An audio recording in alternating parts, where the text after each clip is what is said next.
દામિની બેટા, મમ્મી હાલ્યો આ શરબત છે ને પહેલા આપી લ્યો. કેટલું કામ કરીશ? આ આવી એ દિવસથી મારી સેવામાં લાગી છે.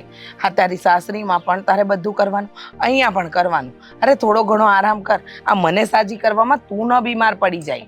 કંઈ નહીં થાય. હવે તમે મારી જવાબદારી છો તો ધ્યાન નહીં રાખવું પડે. તમે સાજા નરવા થાવ તો હું નહીં આવું તો કોણ આવશે? જુઓ, હું અને દીદી નાના હતા ને ત્યારથી લઈને તે હમણાં સુધી તમે જ અમારું ધ્યાન રાખ્યું છે. ભગવાને તમને દીકરો નથી આપ્યો, 2 દીકરી આપી છે. એનો મતલબ એવો કે સાસરીએ જતા રહીએ પછી અમે તમારી સેવા કરવા ના આવીએ, તમને એકલા મૂકી દઈએ. બેટા, મને ખબર છે કે તમે 2 મારી દીકરીઓ છો, પણ ભગવાને મને જમાઈ આપ્યા છે, દીકરા જેવા જ છે. આ દેવાંગ કુમારનો રોજ 2 વાર ફોન આવે છે, પૂછે છે મમ્મી તમારી તબિયત કેમ છે.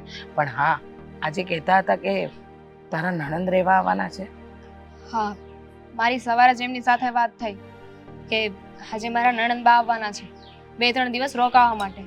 અને મમ્મી, દીદી પણ આજ સવારે જ આવી છે ને, તો હું વિચારતી હતી કે તમે દીદી સાથે વાત કરી લ્યો ને કે હું જઈ રહી છું તો એ 2-3 દિવસ રોકાઈ જાય, પછી જેવા મારા નણંદ જશે એવી તરત હું અહીં આવી જઈશ. બેટા, એક કામ કરો, તમે રહેવા દો, હું જ વાત કરી લઈશ બેન સાથે. પણ આદિકુમાર પણ સાંજે મીરાને લેવા આવવાના જ છે, અને દેવાંગ કુમાર તને તો હવે હું કઈ રીતે કહું એમને? આ તો કેવું છે બેટા કે એ લોકો મનથી રહે તો વાત અલગ છે, પણ આમ મારાથી જબરજસ્તી તો ન કરાય ને. મનથી રહે એટલે? અરે તમારી દીકરી છે, તમારી સેવા કરવા માટે 2 દિવસ અહીંયા ના રોકાઈ શકે.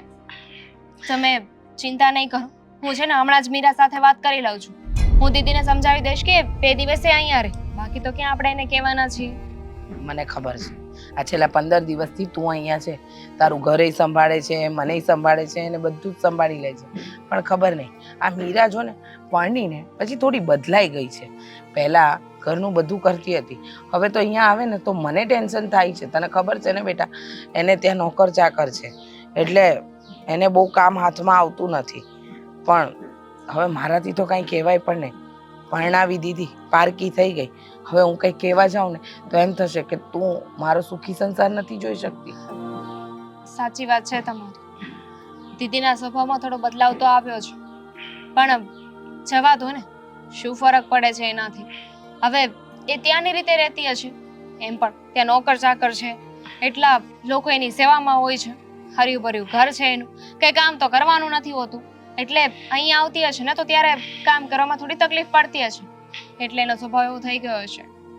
સાચું કહું ને તો તું સમજદાર છે, અને મીરા સમજદાર છે, પણ ખબર નહીં, હા, માણસ સમયે સમયે બદલાય એ મીરામાંથી જોવા મળે છે. કારણ કે તું જો ને, લગ્ન પછી સાવ બદલાઈ ગઈ છે. છોડ આ બધી વાત. હવે દેવાંગ કુમાર આવવાના છે તો જમીને જ જજો. હા, હું મદદ કરીશ બેટા તને કાંઈ જમવાનું મદદ બનાવ. નથી કરવી. આ તબિયત સારી છે પહેલા, અને અહીંયા કેમ બેઠા છો તમે? આ થોડી વાર માટે મેં બેસવાનું કહ્યું હતું, પછી અંદર આરામ કરવાનો હતો. અરે હા બાબા, હા, આરામ કરીશ કરીશ કરીશ, નહીં કરું એમ નહીં બને. હા, પણ શરબત પીવાનું ચાલુ કરો. સવારથી સાંજ સુધી 5 વાર તો તું આ શરબત પીવડાવે છે. હજુ તો બીજી વાર પીધું છે, ચાલો પીવો ફટાફટ. હા, દીદી રસોડામાં છે ને? હા, કંઈક બનાવે છે, ખબર નહીં શું કરતી હશે. કઈ વાંધો નહીં, તું જઈને જોઈ લે ને, એની સાથે વાત કરજે. અને જો જીદ ન કરતી હો, એ કહે ને કે અહીંયા રોકાવું છે તો જ, બાકી એને ખોટી પરાણે ન રોકતી. હું મારી રીતે એની સાથે વાત કરી લઈશ કે મારે એને કેમ રોકવી ને શું કેવું. ચલો, પીવાઈ ગયું? હા, થોડુંક બાકી છે. It's okay. સાંભળ ને, હા, થોડા ભજીયા બનાવીશ. વરસાદ નથી આવતો કે ભજીયા બનાવું? અને ડોક્ટરે છે ને તેલવાળું ખાવાની ના પાડી છે, ખબર છે ને? હું તારી માં છું, તું નહીં. હા હા, નહીં, ભજીયા નહીં. આ તબિયત સારી થઈ જાય ને પછી જે ખાવું હોય ને મન ભરીને ખાજો. એ હા, સારું. ચાલો.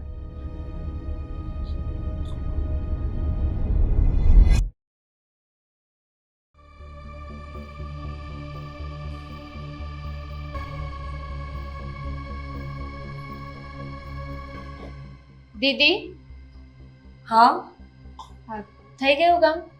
હા બસ થોડું બાકી છે પણ હું કરી નાખીશ. તે કામ પતાવ્યું?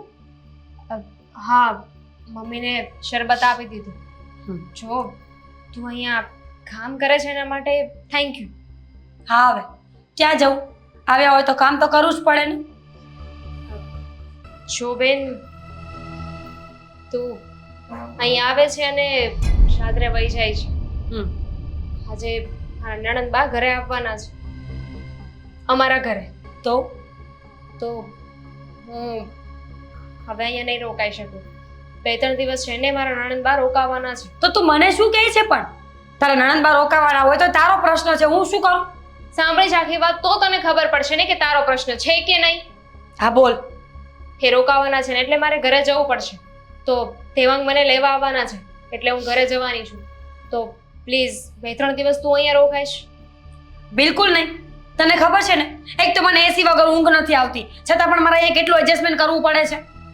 અહીંયાથી જ તું તારી સાસરીમાં ગઈ છું. હો, ત્યાં એસી હશે.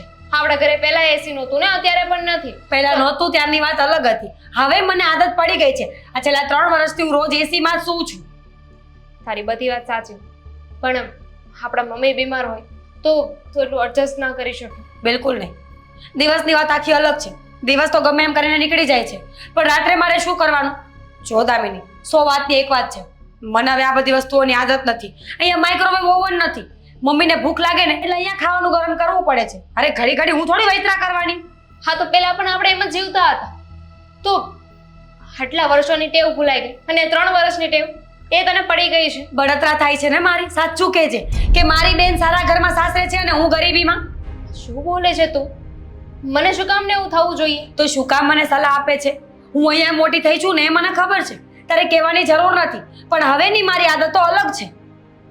તો તું મમ્મીનું ધ્યાન નહીં રાખે? રાખીશ. ના નથી પાડતી, પણ દિવસે આવીશ. રાત્રે અને રોકાશ. રાત્રે કઈ થઈ ગયું તો મમ્મીને? તો તું છે ને, ધ્યાન રાખ. તું સમજ. 15 દિવસથી તો હું અહીંયા છું ને. ખાલી 3 દિવસની વાત છે. 3 દિવસ તું મમ્મીનું ધ્યાન નહીં રાખી શકે. 3 દિવસમાં શું થઈ જવાનું છે? 3 દિવસમાં તારી હેબિટ ચેન્જ નહીં થઈ જાય. હું પણ એ જ કહું છું. તમારે કોઈ મોટો બિઝનેસ નથી ત્યાં કે 3 દિવસમાં તમારા વગર અટકી પડે. જમાઈને અહીંયા બોલાવી લે, બંને અહીંયા રહો સાથે. આમાં બિઝનેસની વાત વચ્ચે ક્યાં આવે? કારણ કે ત્યાં કઈ કામ ન હોય ને તો અહીંયા રોકાઈ શકો એટલે. વાત મારા નણંદબાની છે. એ ઘરે આવ્યા છે ને એટલે જવું પડે એમ છે. તું સમજતી કેમ નથી દીદી? મને બધું હા. સમજાય છે. લગ્ન પછી તારો સ્વભાવ સાવ બદલાઈ ગયો છે. તારો પણ તો બદલાઈ ગયો છે ને. લગ્ન પહેલા આવું નહોતી કરતી. જ્યારે હું જોબ કરતી હતી ને તો તું આખો દિવસ મમ્મીનું ધ્યાન રાખતી હતી, છતાં પણ રાત્રે તે ક્યારે એવી જીદ નથી કરી કે હવે હું સૂઈ જઈશ ને તું જાગજે. અને હજુ પણ નથી કરતી. છેલ્લા 15 દિવસથી મમ્મીની સેવા કરું છું, દિવસ રાત. તો જો 2 દિવસની તો વાત છે ને. એવું હોય તો તું જીજાજીને અહીંયા બોલાવી લે. બિલકુલ નહીં. એમને કેટલું કામ હોય ખબર છે? સવારે ઉઠીને ઓફિસે જવાનું હોય, ત્યાં બધા કામ કરવાના હોય, ઘર સંભાળવાનું હોય. અહીંયાથી પણ ઓફિસે જવાય, ઇટ્સ ઓકે. આપણા ઘરે 4 વ્હીલ મૂકી શકે એટલી જગ્યા તો છે જ. અને એમને તો ઓફિસે કામ હોય ને, ઘરે નહીં. તો અહીંયા આમાં શું વાંધો છે? ઘણા વાંધા છે, તને ખબર નથી. તારા જીજાજી છે ને એક્સપેન્સિવ લાઈફ જીવે છે. એમને સવારે ઉઠીને આખો કબાટ ખોલીને જોવું પડે કે કયો શર્ટ પહેરવો છે. અને અહીંયા હું બેગમાં 2 જોડી લઈને આવીશ તો રોજ સવારે મારે સાંભળવાનું. સારું, હું કંઈક કરું છું. મમ્મી કહેતા હતા ને એવું જ થયું. એમણે કહ્યું હતું કે તું બહુ જિદ્દી થઈ ગઈ છે, મારી વાત ક્યારેય નહીં માન. તો શું કામ સલાહ આપે છે? કામ કરતી હોય એ કર ને. પોતાના ઘરમાં કાંઈ નથી તો પણ રોકાવું નથી અને બીજાને સલાહ આપે છે. અને રહી વાત તારી નણંદની, તો એને કહી દે ને થોડા દિવસ પછી આવશે. એ ક્યાં મોટી કોઈ મહારાણી છે કે એ આવે એટલે આપણે ઘરે જવું પડે? હું જોઈ લઈશ શું કરવું ને એ. હવે હું જોઈ લઈશ. પ્લીઝ મને શિખામણ ના આપ. મારે કોને બોલાવવા ને કોને નહીં. તો ભલે નાનો એવો બિઝનેસ હોય કે જે હોય તે, પણ એટલી સમય મમ્મીનું ધ્યાન તો રાખીએ છીએ. હા હા, વેરી ગુડ. હવે ધ્યાન રાખજા સલાહ આપ્યા વગરની. હા, જાઉં છું. નણંદ નહીં, જાણે ઇંગ્લેન્ડની મહારાણી આવતી હોય ને એવું વર્તન કરે છે મારી સાથે. કામ કરવું પડે એટલે નાટક બધા.